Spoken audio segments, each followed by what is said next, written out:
Halo, Assalamualaikum warahmatullahi wabarakatuh. Sahabat Atma, salam sehat jiwa. Senang sekali kali ini saya Farika kembali lagi menyapa sahabat Atma semua dalam Otista, obrolan dan tips seputar kesehatan jiwa. Nah, pada episode kali ini tentunya saya tidak sendiri seperti biasa, akan ada narasumber di samping saya.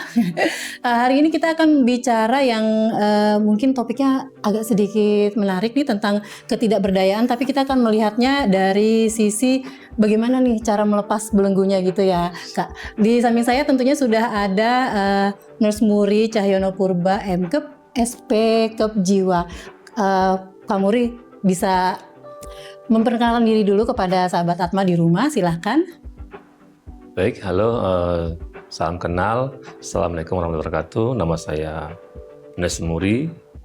Saya sebagai perawat spesialis. Di sini saya akan membawakan tema yang sangat menarik, yaitu mengenai ketidakberdayaan, yang dimana ini sebagai akar atau masalah kesehatan jiwa yang lebih kompleks. Iya, begitu ya sahabat Atma. Jadi nih kita akan membahasnya tuh bagaimana cara-cara mengatasi ketidakberdayaan tersebut, begitu ya Kak Muri ya. Oke, nah tidak berlama-lama lagi, untuk kita langsung aja bertanya kepada Kak Muri secara klinis nih Kak. Apa sih sebenarnya yang dimaksud dengan ketidakberdayaan dalam kesehatan jiwa? Apakah itu sama aja dengan sekedar merasa sedih atau menyerah, atau itu bahkan lebih dalam gitu Kak? Ya baik, ini sedikit ke kata tidak berdaya ya, di mana tidak berdaya ini sebenarnya ada harapan, ada keinginan untuk menyelesaikan suatu masalah, akan tetapi individu atau seseorang itu merasa tidak percaya dengan apa yang dilakukan, dan merasa itu sudahlah pasti gagal, seperti itu. Jadi itu termasuk rasa-rasa putus asa gitu ya? Belum ke putus asa, tapi ini masih di sekitar situasi, kemudian di perasaan, kemudian di peran ya, seperti itu. Jadi dia untuk mengatasi suatu yang suatu masalah sudah nggak mau melakukan, jadi artinya dia tidak akan melakukan karena pasti gagal. Ya, jadi gitu. nggak ada dia nggak mau melakukan upaya-upaya gitu. Jadi ya udah nggak ada daya aku gitu. Jadi memengaruhi hasilnya gitu. Jadi tidak ada hasil apa-apa yang didapat dari sudah dilakukan, seperti itu. Tidak berdaya gitu ya. Dan biasanya sih ini kondisi-kondisi yang seperti contohnya yang mungkin singkatnya ketika individu mengalami penyakit kronis yang tidak bisa sembuh-sembuh, di situ ada merasa tidak berdaya, tidak mampu melakukan sesuatu. Oke, jadi lebih kalau misalkan udah kayak kena penyakit-penyakit yang seperti menahun gitu ya, jadinya dia sudah tidak berdaya, sudah ngikutin aja apa yang mungkin. Begitu sahabat Atma. Kemudian apa sih Kak yang biasanya itu memicu seseorang sampai merasa benar-benar tuh kayak kehilangan kendali atas hidupnya dia? Ya, jadi itu ya, tadi ada situasi ya, kemudian ada perasaan dan peran ya. Jadi di situ kalau untuk situasi ketika seseorang mungkin kondisinya lagi dulu bekerja sekarang tidak bekerja, seperti itu, atau kehilangan orang yang dicintai gitu. Kemudian penyakit kronis, seperti itu. Jadi kayak kehilangan pegangan dia. Ya, jadi sebenarnya sih itu mengarah kepada coping skill dari seorang individu. Jadi di mana individu ini kan masing-masing memiliki coping ya. Coping itu cara menyelesaikan suatu masalah. Nah, itu beda-beda. Dan kalau individu yang sudah mengalami ketidakberdayaan, ya biasanya copingnya nggak dipakai sama dia malah gitu ya, karena dia sudah merasa pasti akan tidak memperoleh hasil apa-apa. Jadi dia merasa udah sebelum melakukan sudah merasa akan gagal gitu. Iya, betul. Oke. Nah Kak, sebagai perawat jiwa nih, apa sih tantangan terbesarnya Kak Muri dan teman-teman perawat lainnya tuh saat menghadapi pasien yang sudah di tahap, aduh saya ini udah nggak bisa apa-apa lagi nih, udahlah terserah aja kayak gitu, gimana tuh Kak? Ya, Tantangannya pastinya kita harus membangun kembali ya self efficacy, artinya di mana self efficacy itu keyakinan. Jadi keyakinan dari individu untuk dia mampu, dia memiliki kemampuan untuk mengatasi masalah yang dia alami seperti itu. Jadi kita mungkin kita beri dukungan ya, dukungan emosional, kita tingkatkan lagi harga dirinya, kita ciptakan harapan-harapan sehingga individu tersebut mulai ada sedikit ya mungkin ya harapan untuk merubah situasi yang terjadi gitu. Jadi kan bukan akhir segalanya gitu ya. Jadi masih bisa ada peluang-peluang untuk meskipun ya pelan-pelan ya, step by step itu bisa walaupun mulai misalnya ada hasil. perubahan sedikit sekecil apapun itu ya namanya perubahan akan baik gitu ya. Jadi misalnya kalau dia pertama dia mau dengerin perawatnya gitu kan bicara untuk membangkitkan semangatnya lagi gitu ya Kak ya. Iya betul. Oke, kemudian sahabat Atma, saya juga mau bertanya nih ya, mungkin bagi-bagi teman-teman di rumah gitu ya, apa sih Kak tanda merahnya gitu ya, misalnya kayak lampu merahnya nih kalau misalnya rasa tidak berdaya ini nih sudah masuk ke ranah gangguan kejiwaannya kita. Ya, jadi kalau disebut tanda merah ya, ketidakberdayaan dengan tanda merah itu berarti sudah masuk di zona yang hampir mengalami ada masalah kejiwaan gitu ya. Jadi levelnya udah tinggi dari jadi dia bukan terkait cuma individu, jadi terkait dengan sosialnya, terkait dengan sehari-harinya. Jadi ada yang berubah gitu. Jadi perilakunya berubah. Mungkin dia dulu orangnya mau komunikasi dengan orang lain ya, dia sudah mulai banyak diam. Seperti itu. Jadi ada yang berubah.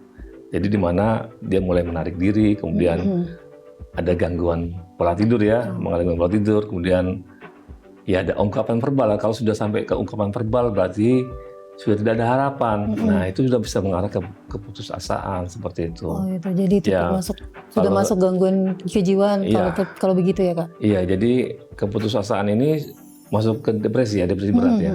Jadi keputusasaan ini udah gak ada harapan lah. Jadi sudah pokoknya apa aja nggak bisa berhasil lah gitu ya. Tapi kalau di ketidakberdayaan nih masih ada gitu ya, masih paham dengan cara menyelesaikan masalah. Cuman dia enggan melakukannya seperti itu karena dia mungkin ya ada pikiran yang pikiran yang negatif di dalam dirinya. Dalam diri. Nah, sahabat Atma, tentunya kalau misalkan sahabat Atma sudah merasa ada perubahan perilaku diri, perasaan nggak enak apa segala macam, jangan takut gitu ya sahabat Atma untuk datang ke profesional ya Kak ya. Maksudnya udah mulai merasa tidak berdaya, kalau situasinya itu sudah membuat jadi masuk ke dalam tingkah laku, perilaku kita jadi berubah, pola hidupnya jadi berubah, itu segera ya sahabat Atma untuk datang ke rumah sakit Atma Husada. Dan kalau misalkan belum mau nih berangkat ke Atma Husada mungkin karena malu atau masih menutup diri, bisa lakukan di layanan Pujasera. Kita punya hotline service Pujasera, itu layanan peduli jiwa selamatkan harapan di nomor 0811 5800 8887. Nah di situ sahabat Atma bisa mencurahkan perasaan apapun gitu.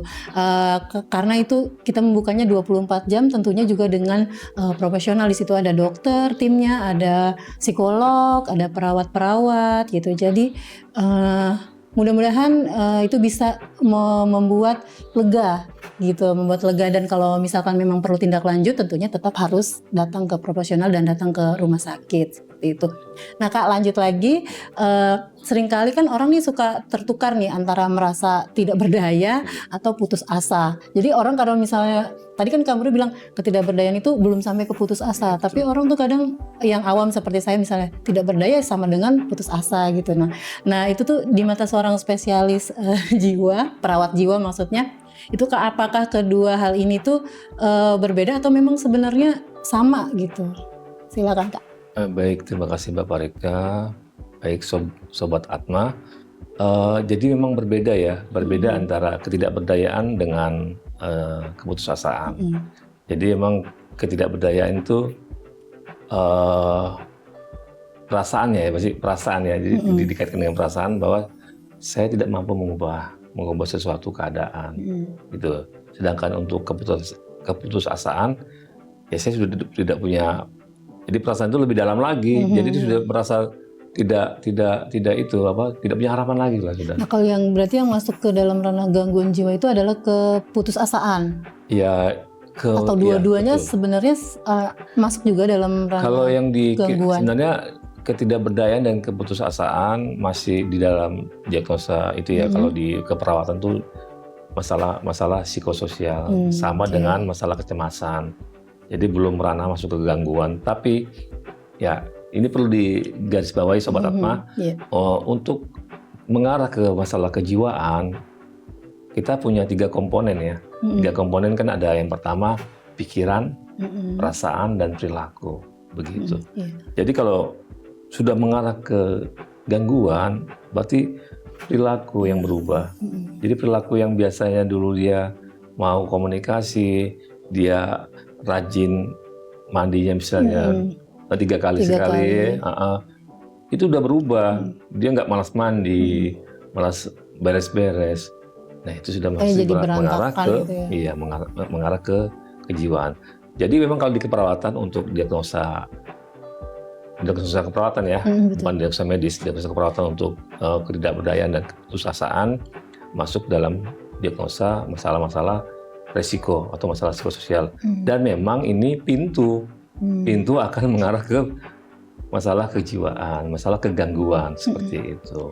Nah, jadi itu yang harus dipahami ya, sahabat Atma. Jadi karena kan ini pintu nih ya, gate-nya gitu. Jadi kalau memang udah merasa seperti itu, coba deh curhat dulu gitu. Mungkin di awal curhat dulu ya, mungkin dengan seseorang yang dikenal, atau mungkin kalau misalkan masih nggak enak nih cerita sama orang yang dikenal. Kadang kita cerita dengan orang yang tidak dikenal tuh malah lebih mengalir ya Kak. Bisa juga yang tadi seperti saya bilang di hotline service Puja Seranya Rumah Sakit Atma gitu. Jadi biar tidak jadi masuk gitu, tadi kan pintu, biar nggak jadi masuk ke pintu keputusasaan dan jadi gangguan jiwa, biar semangat lagi gitu sahabat Atma ya. Oke, Kak, melihat orang terdekat, ya misalnya melihat orang terdekat merasa tidak berdaya, itu kan juga bisa membuat kita ya sebagai pendamping gitu ikut merasa lelah. Itu bagaimana tips bagi keluarga atau teman agar tetap bisa mendukung tanpa ikut kehilangan kesehatan mentalnya mereka juga gitu. Pendamping ini penting juga soalnya. Ya, baik Sobat Atma, memang itu disebut apa ya, pendamping atau yang pengasuh ya, pengasuh yang individu yang sakit. Ya disebut caregiver ya, betul, dimana caregiver. Seorang caregiver itu ya nggak bisa satu orang ya, karena kita memerlukan social support ya, dukungan sosial. Jadi kita harus melibatkan seluruh orang-orang sekitar, yang pastinya ya keluarga terdekat. Iya, ketika kalau istilah dari itu ya, dari apa, burnout ya, artinya sudah lelah banget, sudah nggak sanggup ya. Bergantian dulu. Iya betul. Gitu. Dengan kita melibatkan keluarga lain, kita bisa rehat dulu sejenak, kita istirahat dulu, kita menenang pikiran dulu, gitu. Setelah kita refresh, kita sudah segar, boleh kita merawat lagi. Jadi memang nggak harus satu orang yang merawat. Kalau memang tidak ada kan ada 2 faktor ya, faktor internal dan eksternal ya. Jadi kalau yang di internal itu ya keluarga yang terdekat, keluarga inti, ayah, ibu, saudara, paman, ya seperti itu. Kemudian kalau yang di eksternal, eksternal juga kita libatkan. Di eksternal itu ya seperti ya profesional ya, seperti psikiater, seperti perawat, kemudian psikolog klinis, seperti itu. Kemudian kalau yang di puskesmas ada kader, kemudian kalau di masyarakat ada tokoh masyarakat, ada tokoh agama, itu kita libatkan semua. Jadi ya untuk melanjutkan proses perawatan ya kita harus melibatkan semua elemen. Namun kan misalnya kita melibatkan elemen semua yang ada gitu ya. Ya. Cuma kan kalau untuk membangun ekosistemnya seperti itu sampai ke tokoh masyarakat apa segala macam, berarti kan harus ada edukasi juga yang dilakukan ya. Dari misalnya dari keperawatan atau mungkin dari rumah sakit kepada mereka. Biasanya program-program itu jalan Kakak untuk edukasinya. Kalau di Atma sendiri ya, Sobat Atma di Atma sendiri sudah melakukan itu gitu ya. Jadi edukasi, kemudian kita ada model pelatihan ya, pelatihan jadi community mental health nursing gitu ya. Jadi artinya gimana kita merawat di komunitas gitu ya. Jadi community care.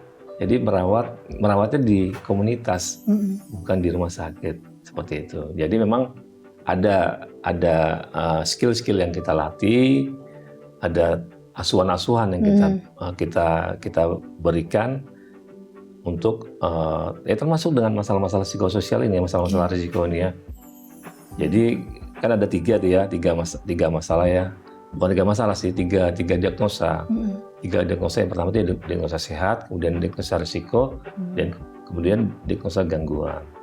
Ya, jadi kalau yang sehat itu ya dari ibu hamil sampai lansia. Kalau yang risiko ini tadi masalah kecemasan, ketidakberdayaan, keputusasaan. Dan kalau gangguan misalnya halusinasi seperti ya, kemudian perilaku kekerasan, isolasi sosial, itu masuk diagnosa gangguan seperti itu. Gitu. Jadi dari ketidakberdayaan, keputusasaan itu larinya nanti ke depresi ya. Depresi nanti udah ada menarik diri ya. Iya. Kalau menarik diri pasti masuk ke isolasi sosial. Dia malas berinteraksi dengan lingkungan sekitar seperti itu. Nah, iya itu jadi Sobat Atma sekarang kan kita nih semua informasi itu kan dalam genggaman kita ya gitu. Jadi coba deh Sobat Atma juga kalau lagi iseng-iseng atau memang mau menambah wawasan, bisa juga tuh kita browsing-browsing di internet tentang langkah-langkah apa yang harus diambil gitu untuk mengatasi ketidakberdayaan tersebut gitu ya Kak ya. Jadi yang itu tadi kayak misalnya ekosistemnya itu harus dibangun dengan cara mungkin dari praktisi sudah melakukan pelatihan-pelatihan dan kemudian dari pendampingnya juga atau caregivernya tersebut juga harus mencari juga kan. Jadi supaya untuk menyelamatkan dirinya juga gitu karena dia kan penyelamat bagi si penderita, kemudian dia juga jangan sampai menjadi penderita juga gitu ya Kak ya. Oke, nah Kak selanjutnya bagi seseorang yang merasa dunianya sedang runtuh hari ini gitu ya, apa sih satu langkah kecil atau teknik sederhana aja yang bisa dilakukan secara mandiri untuk setidaknya mereka kembali merasa berdaya gitu, walaupun sedikit. Iya.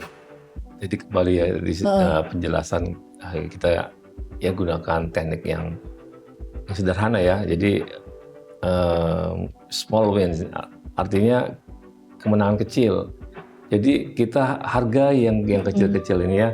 Kita sudah mampu berusaha, kita hargai, kita puji diri kita sendiri bahwa kita masih mampu untuk mengatasinya seperti itu. Jadi memang untuk mengubah hidup itu kan nggak bisa semalam ya.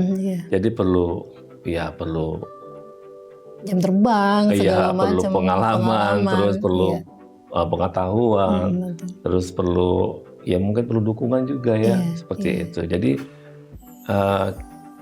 ya kita bisa kembali lebih aktif lagi, kita bisa mampu menyelesaikan masalah. Jadi ada keyakinan dalam diri kita bisa menyelesaikan masalah.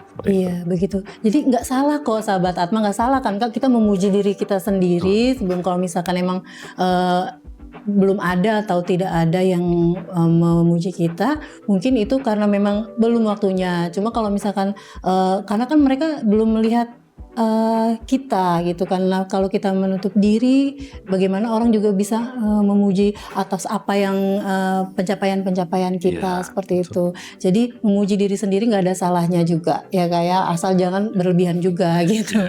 Gitu. Iya.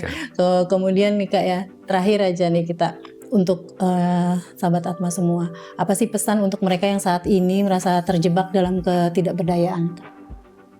Ya jadi ketidakberdayaan itu seringkali apa ya, ada kutip kebohongan ya. Jadi kebohongan yang dibisikkan oleh pikiran kita yang sedang lelah. Jadi seolah-olah kita mau, kalau kebohongan ini kan negatif ya. Jadi kita seolah-olah di mindset kita pikiran negatif ini yang lebih Dominan. ya, lebih dominan. Padahal kita harus bisa mindset kita harus diubah gitu ya. Jadi kita harus berpikir, yaitu self efficacy kita harus kita tingkatkan, afirmasi kita tingkatkan. Jadi artinya afirmasi itu apa sih? Afirmasi itu adalah kemampuan kita untuk kamu tuh mampu, kamu tuh bisa, gitu. Dan Jadi itu kita harus berulang kita lakukan. Iya, kita gitu beri ya, semangat diri kita iya. sendiri. Kita tuh mampu gitu melakukan seperti itu. Jadi memang ya kita apa ya? Kalau memang sudah kita tidak mampu untuk itu, ya memang kita jalan satu-satunya kita harus mencari profesional yang mampu mengatasi masalah kita seperti itu. Artinya kita tetap yang tadi Kak Muri bilang, afirmasi diri kita kalau kita itu mampu. Kalau misalkan kita gagal sekali itu nggak masalah, sekali dua kali itu kegagalan tidak apa-apa. Belajar dari pengalaman. Jadi apa nih besok melakukan hal lagi, ketemu dengan masalah yang sama, oh kalau kemarin saya mencoba begini masih gagal, lain kali coba hal yang lain, seperti itu ya Kak Muri. Kemudian Kak Muri nih terakhir lagi, tadi udah terakhir ya Pak ya. Kasih tips dong atau berikan closing statement dari apa yang kita bicarakan. Baik, kita individu memang memiliki suatu kemampuan yang berbeda-beda ya. Jadi yang pastinya yang pertama ya jangan takut gagal ya. Iya. Kemudian yang kedua ya dicoba lagi. Iya. Kita belajar dari pengalaman. Jadi sehingga kita paham di mana step-stepnya yang kita harus lakukan. Kita kan sebagai yang, apalagi kita yang punya itu ya, spiritual atau yang beragama ya, ya pasti ada suatu pengetahuan yang dimiliki kita. Jadi kita punya kemampuan untuk bisa, oh saya salahnya di sini. Nah, jadi kita paham gitu. Dan jadikan pengalaman itu ketika kita mengalami masalah yang sama juga, ya kita gunakan lah. Kita pakai, atau kita melihat pengalaman orang, kan bisa juga ya. Iya, melihat oh dia kalau dia menghadapi masalah seperti itu caranya. Jadi seperti itu. Jadi tidak ada yang tidak mungkin ya. Jadi kita selalu berusaha, tetap berdoa juga ya pastinya ya, karena kita sebagai orang yang beragama, ya pastinya kita punya keyakinan, insya Allah ya pasti akan berhasil seperti itu. Iya, begitu. Jadi sahabat Atma, poinnya adalah kalau misalkan gagal, coba lagi, belajar dari pengalaman. Kemudian juga orang bijak juga bilang kegagalan itu adalah kemenangan yang tertunda, gitu, keberhasilan yang tertunda. Jadi jangan merasa sudah tidak berdaya nih. Ya sudah gitu, jangan. Berikan semangat-semangat afirmasi tadi yang Kak Muri bilang gitu ya sahabat Atma. Nah sahabat Atma, untuk tahu informasi selanjutnya yang lainnya, mungkin hari ini saya ucapkan terima kasih dulu ke Kak Muri dan sudah memberikan semangat juga untuk sahabat Atma. Mungkin yang di rumah nih sedang merasa tidak berdaya, mungkin dengan tips-tips tadi yang dari Kak Muri menjadi ada sedikit harapan dan menimbulkan semangat lagi. Ayo semangat ya sahabat Atma ya. Nanti kalau misalkan masih ada pertanyaan bisa juga hubungi di Humas di 0811 587 8787. Kemudian melalui DM Instagram juga nggak apa-apa gitu kan. Nanti misalnya ada pertanyaan-pertanyaan nih, nanti kita kontenin lagi nih Kak Muri ada pertanyaan nih dari sahabat-sahabat Atma terkait dengan obrolan kita pada hari ini gitu. Kemudian kami juga menyediakan yang tadi saya bilang hotline service anti bunuh diri, yaitu Pujasera di 0811 5800 8887. Nanti admin editor akan menampilkan nomornya di sini, dan mohon dicatat sahabat Atma, karena mungkin sahabat Atma belum perlu, mungkin ada teman-teman atau keluarga kerabat yang membutuhkan nomor tersebut gitu ya, karena satu nyawa itu sangat berharga gitu ya. Oke lah sahabat Atma, sekali lagi saya mengucapkan terima kasih sudah bersama kami, membersamai kami. Terima kasih Kak Muri. Salam sehat jiwa raga. Sehat selalu.